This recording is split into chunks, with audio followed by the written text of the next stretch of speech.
All right, folks. Well, you know you're in for a treat when you hear that tune because it's time for another week of the Rec Poker Podcast. That intro music from Peter Trulin puts a smile on my face every time I hear it. Thank you so much, Peter, if you're listening. I'm your host, Jim Reed, Blusterini in the home game and at Rec Poker Jim on Twitter. And I have the best freaking job in the world talking poker with my friends here on the strategy edition of the podcast every Monday night while we steal each other's chips in the free nightly home games. We're going to take a post from the free Rec Poker forums and talk about it here on the air. But first, I have to thank our sponsors, the Running Aces Hotel, Racetrack, and Casino, just an hour north of the Twin Cities in Columbus, Minnesota. And if you want to find out more about them, you can go to runaces.com. Most of what we do here is free. We're a largely volunteer-based organization, so we depend on support of our sponsors and also from our premium members who take part in our training material and study opportunities for only $15 a month. So if you think that the conversations we have here on the show are fun, come join the group. Get involved. You can get your first month of premium membership for only $5 by using the code RECPOKER at checkout, and I hope you do. But don't let that stop you. We have so many free resources here for recreational poker players. The list just gets longer and longer every week, and you can sign up for free and take advantage of all that great stuff. All it takes is an email address and a smile, but we do insist on both. Now, they let me host the show on Mondays, but I'm just one man. It takes a group, a gang, a crew to make all the magic happen around here. We call this group of wizards the Wrecking Crew. If you want to find out more about me or the rest of the Wrecking Crew, just head on over to rec.poker/crew, or you can listen up because you're going to meet a few of them right here tonight on the show, starting with none other than producing co-host Chris Jones. I'm Chris Jones. You can find me 5b5 on Twitter or 5x5 in the PokerStars home game. And I'm Rob Washam. You can find me as Rabman50 just about everywhere. I'm Taylor Moss. You can find me at Taylor_Moss on Twitter or as Gopherboy TJM in the home game. Or Wednesday nights on Twitch, I stream at twitch.tv/recpoker. Come check us out while we play the home game. It's a great time. It's a lot of fun. And since this episode's coming out in March, that's not the only time you get a chance. Tune in on another night to be shared soon to join Taylor and his bag of miscreants in our Marek Madness tournament every year, our heads up bracket ladder style tournament, where we've got some fun special guests and a lot of fantastic members from all different parts of Rec Poker competing in this heads up bracket tournament that Taylor puts on. And we stream that live on Twitch, twitch.tv/recpoker. Come and check that out. I'm always, Taylor is a family man. He can't usually attend the chats edition of the podcast because it comes right in the middle of dinner time.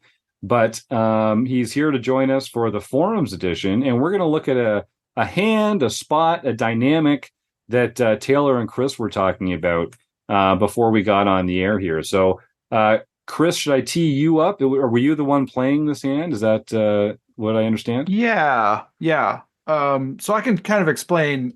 And I think people will sort of recognize this. So this was at Rec Poker Weekend at Running Aces, and played. It was a great weekend. We had a blast. We're doing it again in August, so get it on your calendars and come join us because it was a real blast. It was fun to see people. But one of the dynamics at this is it's kind of like a series, right? So I played 4 tournaments in 2 days, and I started to see some of the same players at some of the tables. And one of those players was a kind of a player type that we might recognize in a lot of these kind of daily tournaments. He was just calling a lot, liking to sort of just see his hand. He kept calling, even with hands that really you shouldn't be calling. And then sometimes he'd like make it there by the river, and you'd be kind of like, how did you get there? But then, maybe hit top pair in the river and win some pots. So he'd been winning some pots this way. An example of this was a hand that I did not play in, but just to kind of give you an example of this player, there was a board of 9-9-5-3 queen that was bet on the flop, bet on the turn, and then checked through on the river, and he turned over queen 7 offsuit. So he won the hand, but like, how did you get there on a 9-9-5-3 board that's double barreled when you've got queen seven, right?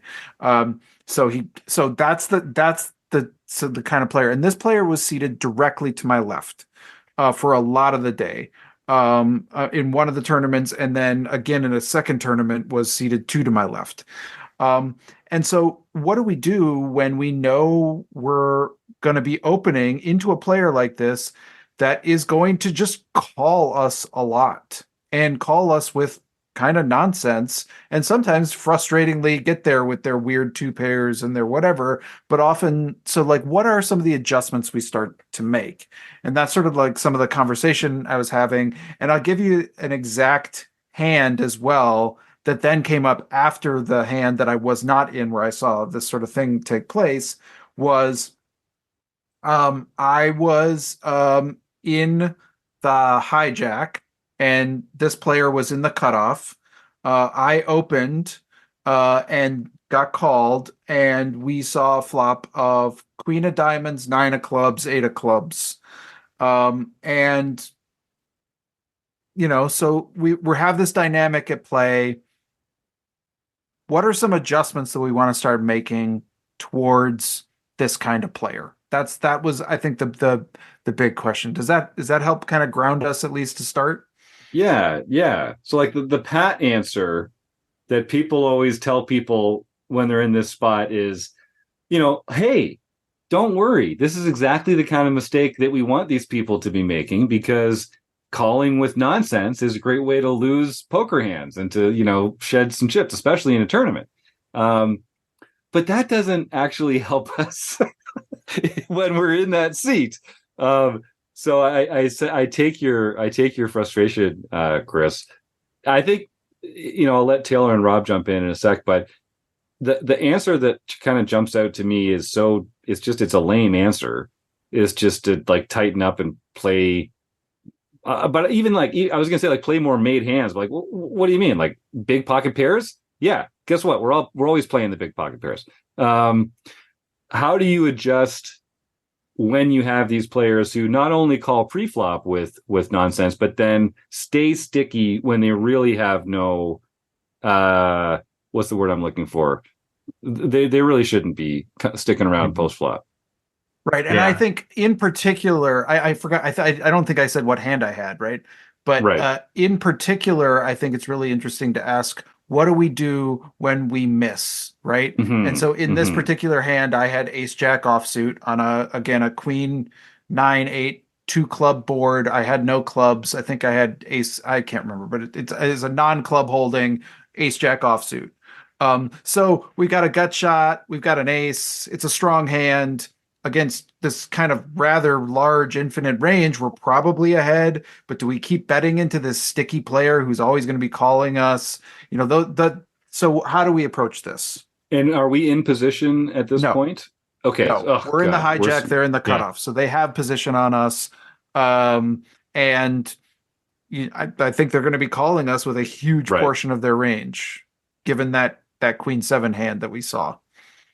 Yeah, and I think that's kind of like the crux of this question is like, hey, someone's playing a ton of hands. They're making a mistake, but they have position on us. Position is valuable. They have this on us. Now, how do we weigh this out where it's like, I know we're making better decisions. However, they still have position on us and are going to always have that advantage against us in all these spots. I think that's what makes like this the interesting topic and figuring out how to play them.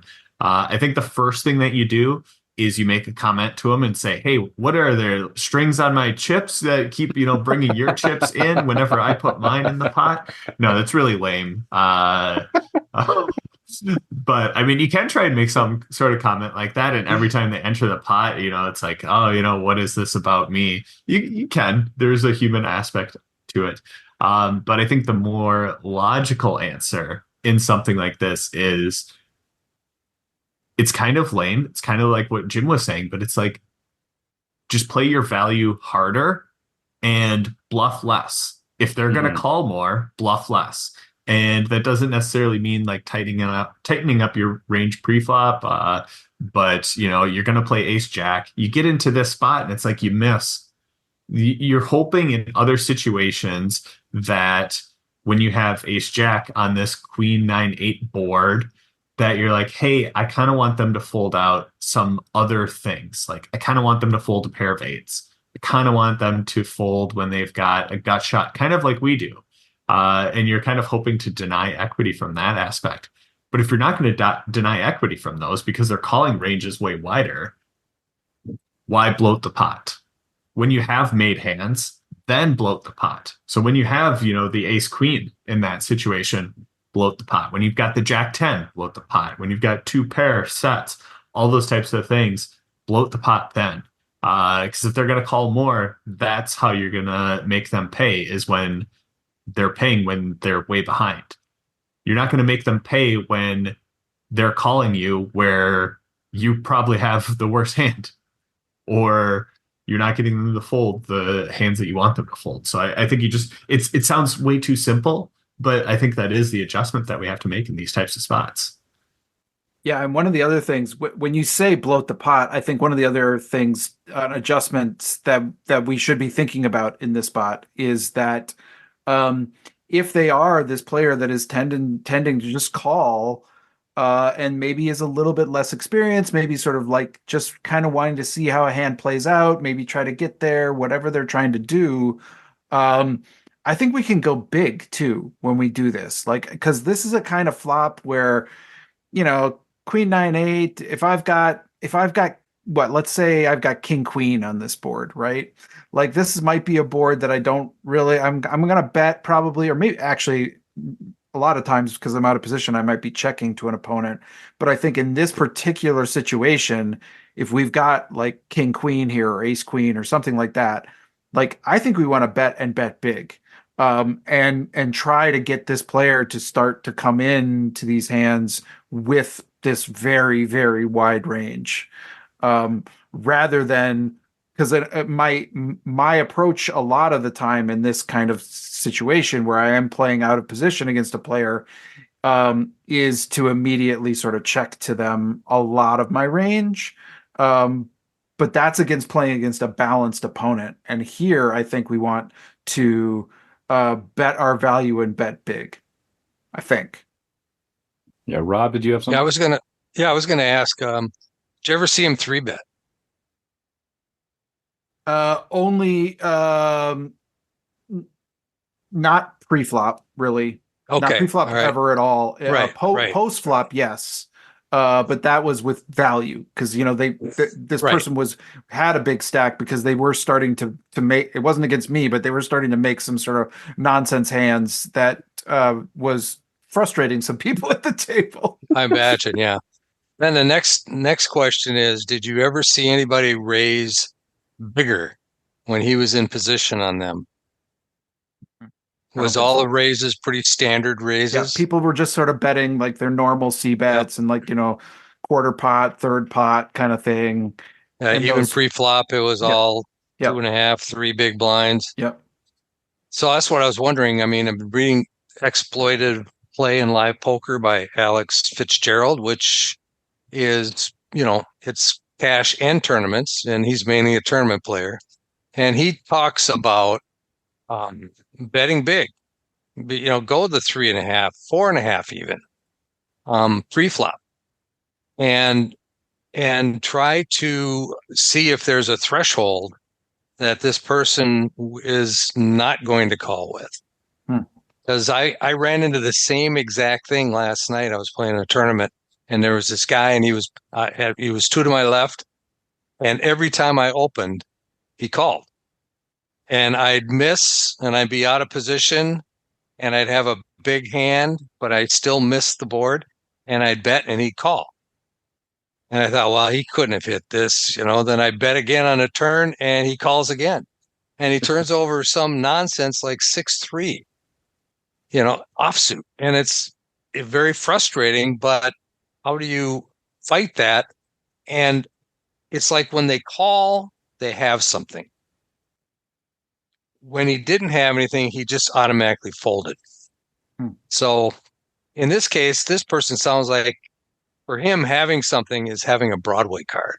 Yeah, I think it's having hope. You often talk about having hope, and I think it's like, yeah, like I've got an overcard to this board.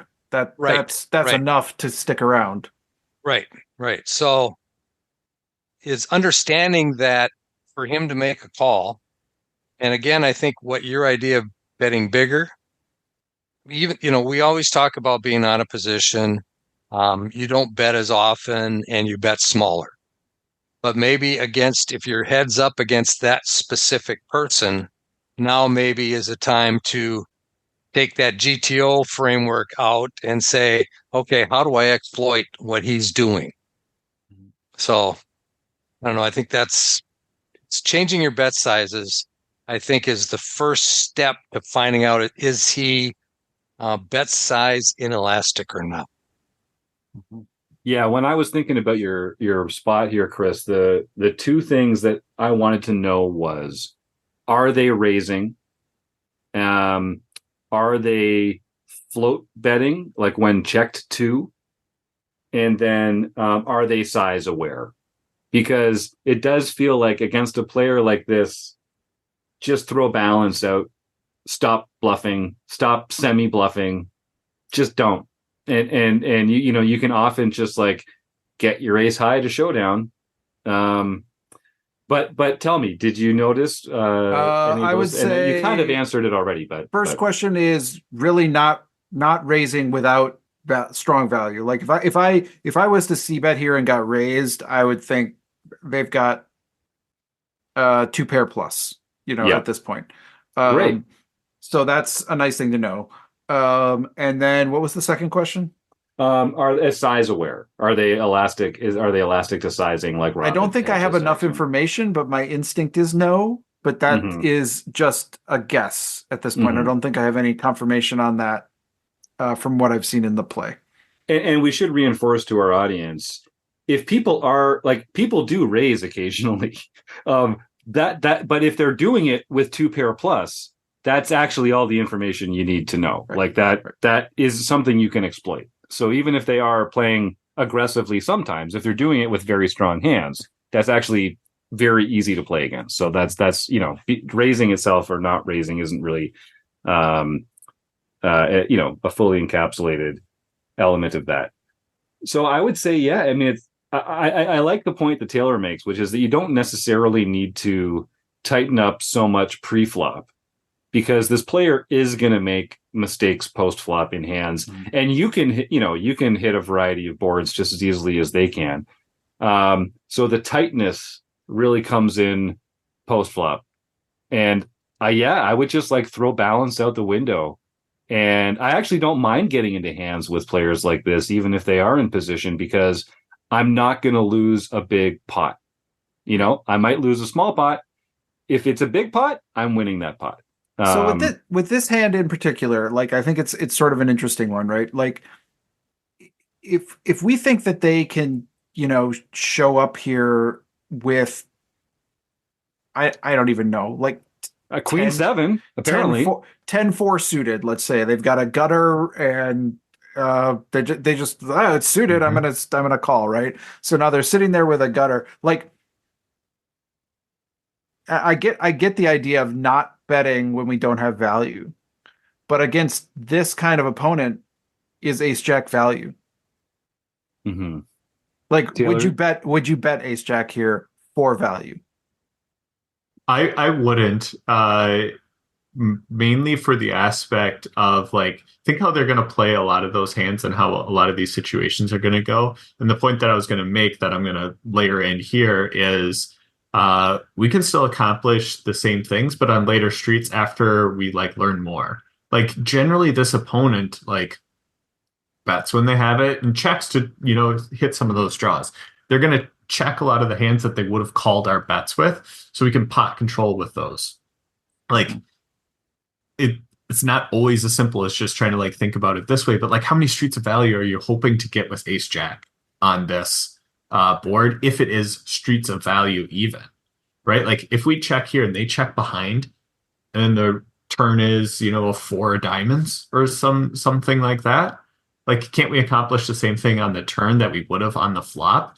And we've gotten a little bit more clarity, and we've gotten some of that position advantage back towards us to understand what they might be playing with. So I think you talk about hands, I think you said 10-5 suited. If the turn is a 4, like they're going to play that much more face up. There's one more card to come. And even if we're still scared there and we check and then they check behind us now on the river, now we can like make decisions and understand like if we're going for value, we're going for different pieces. It's not like this, like we're with other opponents, we're worried about them potentially taking aggressive actions once we check and kind of weaken our range. This is not the opponent type that's really going to turn to an aggressive action line without a very strong made hand. So we don't have to worry about really getting bluffed off our equity or, man, are we going to fold our gut shot draw versus them when they could have so much junk? It's like this opponent just doesn't have junk a lot of the time when they're betting. Right. They I would expect them to check back so much here when we check, like so much. So. And what are they not going to check back? And doesn't it make versus this opponent type a very exploitative, easy check fold for us to make a lot of the time, even with ace high gut shot draw. Right. Yeah, that makes a lot of sense. So yeah, all that I think kind of plays into this. I recently had a heads up. It was heads up in a tournament on ACR. Humble break. And I had an opponent type humble break, where my opponent was playing very similar to this. And like Jim said, like if they're not reacting to bet sizing and it's more just bets, and they're gonna either call or fold, yeah, take your value, make it big.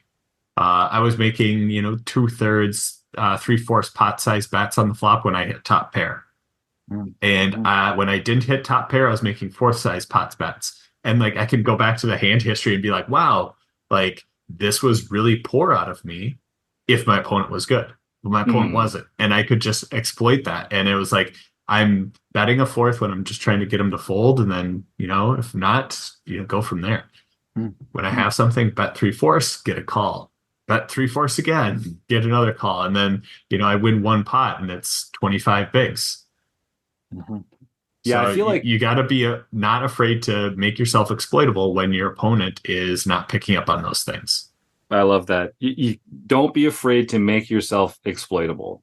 I think that's the key when you're playing against unbalanced opponents. And this is a bitter pill for listeners of this podcast. Thinking, thoughtful, serious players who want to have balanced ranges, who want to have good bluffing candidates.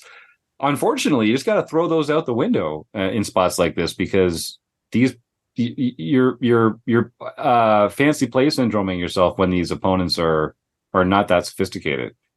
Chris, you have a response. It looks like you. No, I have another question. So, I really like what we're saying. I think this sort of connects with my approach to this as well. The way I think about these spots.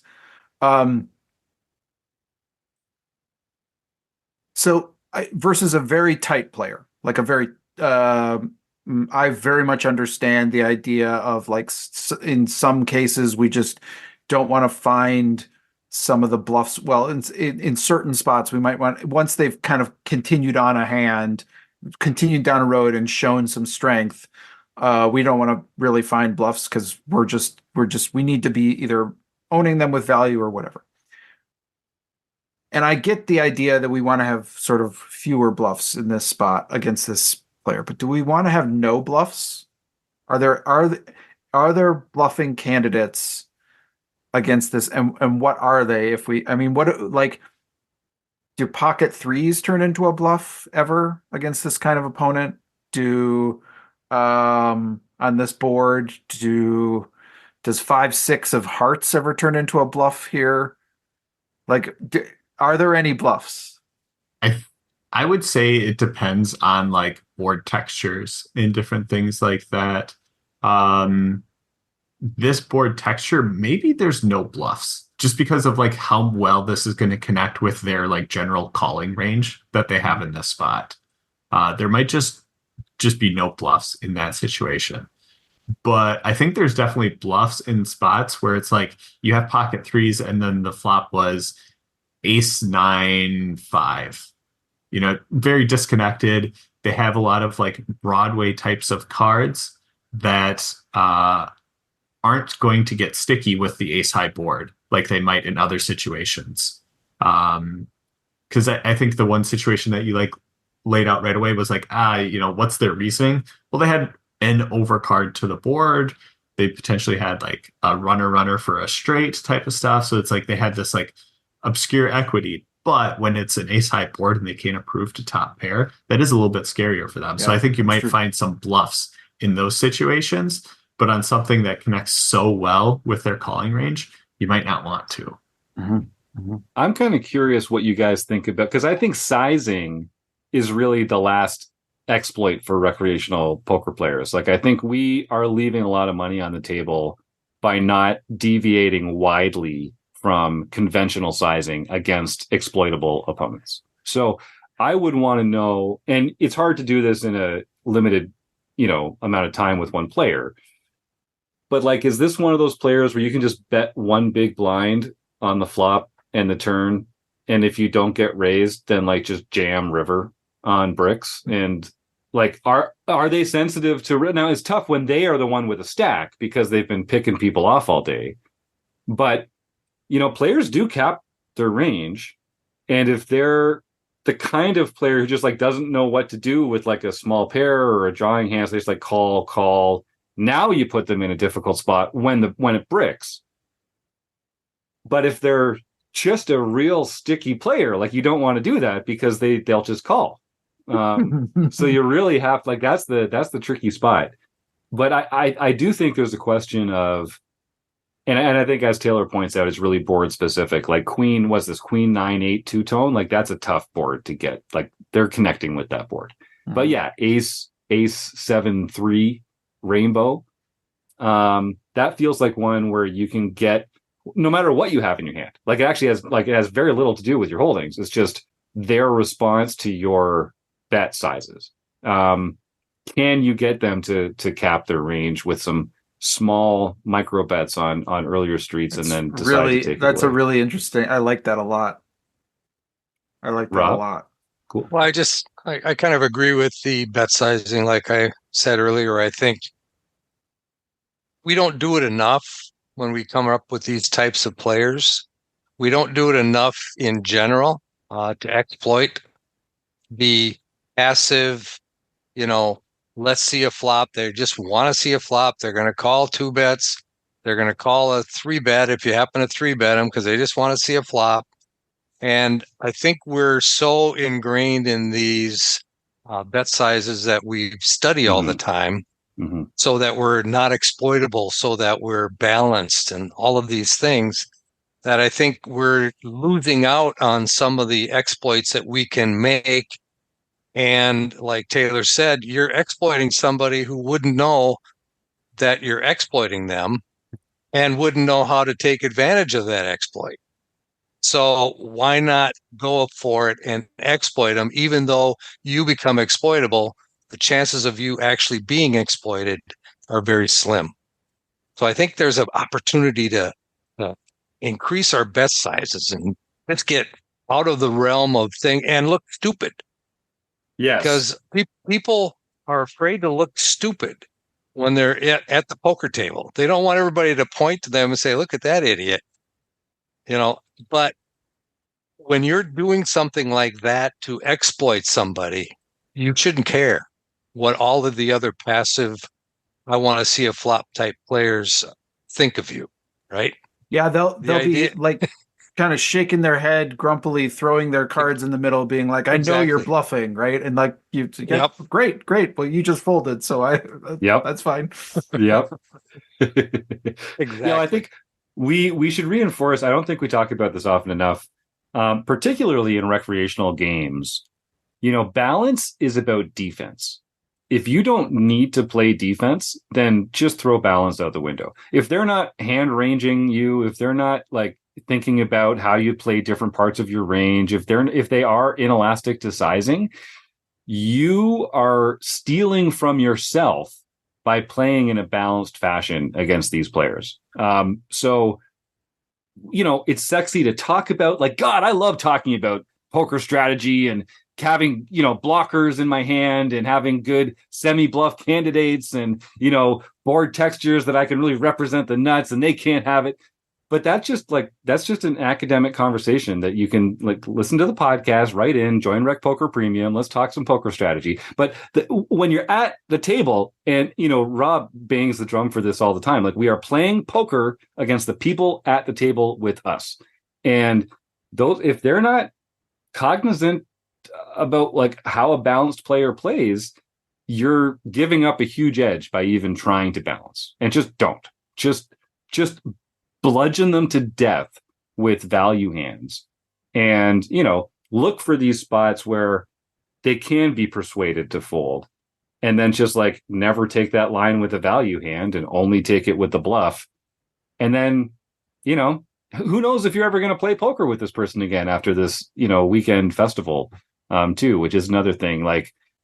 Yeah, I don't know about you guys, but I kind of feel like I fancy play syndrome myself way too often, where it's oh, I don't want to be exploitable in this spot here, so I have to continue at the minimum defense frequency because they're probably bluffing 25%. No, they're not. No, you're stop it.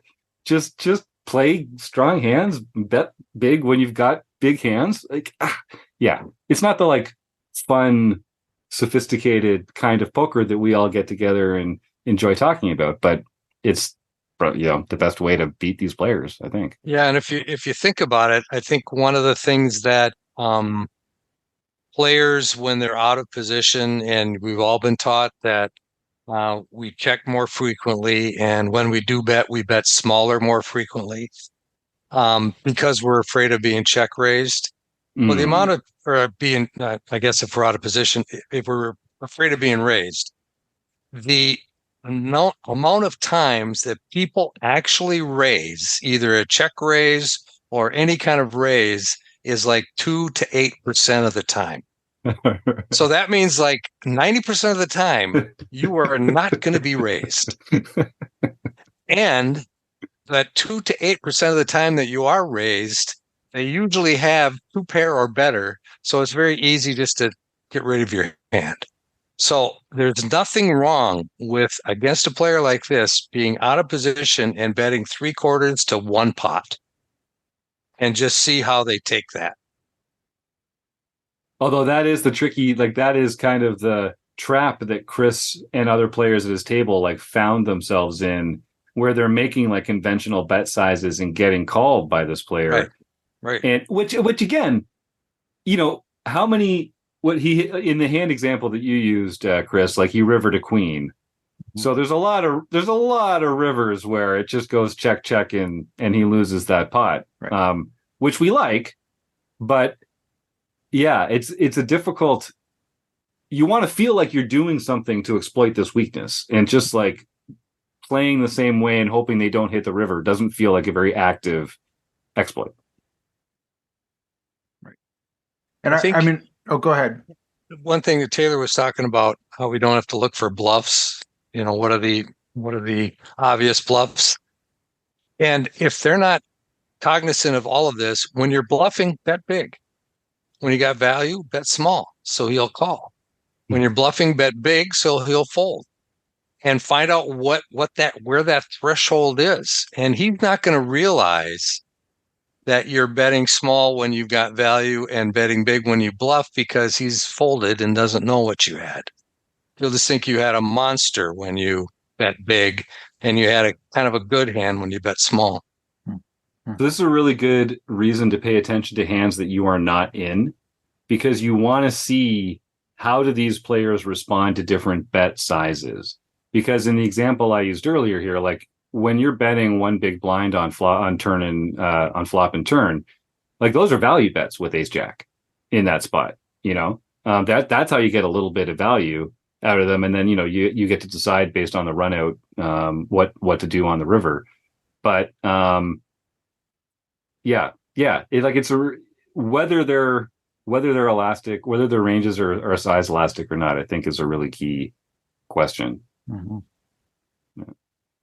What do you think, Chris? Did we solve it? No, I like this a lot. I mean, there's a lot to think about here. These kind of players, I think, are, in sort of like kind of standard recreational fields, you're going to find this kind of player type a lot. So it's a good player to be thinking about how you're going to approach, especially when you're out of position, because they're so easy to play when you have position on them. And this is as Taylor was pointing out at the beginning, like position is powerful even if you're a bad player or a less experienced player. You still have this giant advantage on the player that you have position on, and you, even no matter how good you are, have a severe disadvantage in this situation, especially because when you are called by somebody in position, that's already just a negative event. And when it's happening every time you open, you're just having negative event after negative event after negative event. So you really have to think about how you're going to approach this. Yeah, I guess I will just reinforce again, sizing. Don't try and be balanced. Don't try and play defense. Just see what you can learn by the size of your bets. And then you need to decide, because mostly, I mean, this is a very recreational style of play, right? To just call, to just come along, to be sticky, to try and make hands. Those types of players overcall to small and medium-sized bets, and I'm pretty sure they overfold to like huge bets. But maybe not all the time. So I don't want to just say, yeah, just go shove it in their face on the river, because you don't know. But you have to find out what that threshold is. And it might take few attempts at different bet sizes, but eventually you'll find what that number is, and you can use that to destroy them later. Or someone else will at the table, and because you were paying attention. And this is, I guess, the last thing I'll mention here is this is why it's so important also to pay attention to the less experienced players at the table, because the most experienced players, they're not going to give off a lot of tells, a lot of live information about their play. They're not going to make as many big errors as the less experienced players. So you really want to pay attention to the players 2 to your right and 2 to your left, like those players that are on either side of you. You're going to play a lot of hands with them. And you really want to drill down on the less experienced players, because they're going to be the ones telegraphing the strength of their hand. And you want to have seen that in a hand before you have to decide if this is where you're going to go all in to try and get them off something just because they capped their range on an earlier street. Taylor, Rob, Chris, excellent conversation. I love hanging out with you guys and talking poker. I'm so glad we are all Wrecking Crew members hanging out on Monday night talking poker. We all have the best freaking job in the world. It's not just me. Well, thank you to all three of you. Thank you to the Running Aces Hotel, Racetrack, and Casino, of course. If you want to find out more about them, you can go to runaces.com. Thanks to you, the listeners at home. We couldn't do it without you.